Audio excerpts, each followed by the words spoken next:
খুলে দেওয়া হলো বাঁধের ১৬টি জলকপাট। প্রবল বেগে পানি আছড়ে পড়ছে কর্ণফুলীর বুকে। কাপ্তাই হ্রদের পানির চাপ কমাতেই এভাবে ছাড়া হচ্ছে পানি। গত এক সপ্তাহের ভারী বৃষ্টিপাত ও উজান থেকে নেমে আসা পানি হ্রদের সর্বোচ্চ ধারণ ক্ষমতার কাছাকাছি পৌঁছেছে। পাশাপাশি বিভিন্ন নিম্নাঞ্চল প্লাবিত হওয়ার শঙ্কা দেখা দিয়েছে। এজন্য বাঁধের নিরাপত্তা ও মানুষের ক্ষয়ক্ষতি রোধে প্রতি বছরের মতো এবারও ছাড়া হলো পানি। মানুষের ক্ষতি হওয়ার আগে সারা দেওয়া এটাই ভালো। এবছর আগ থেকে ছাড়াতে আমার সুবিধা হয়েছে, যথেষ্ট সুবিধা হয়েছে। এই অতিরিক্ত যদি পানি না ছাড়ে, এই উদ্যোগটা যদি নেওয়া না হয়, তাহলে আমাদের জনগণের বহুত মাল যান ক্ষয়ক্ষতি হচ্ছে। ফোটানোর ঝামেলা ছাড়াই নিরাপদ পানির জন্য ঘরে আনুন পিওরিট।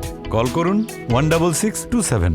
আগাম পানি ছাড়ার কারণে উজান ও ভাটির বাসিন্দারা উপকৃত হবে বলছে কর্তৃপক্ষ। 6 ইঞ্চি খুলে দিচ্ছি, তার মানে আপ স্টিম এবং ডাউন স্টিম এই দুই এলাকার লোকজনই উপকৃত হবে।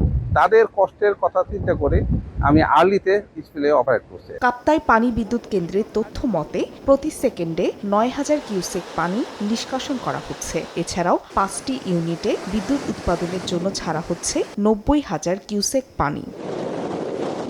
সময় সংবাদ, রাঙ্গামাটি।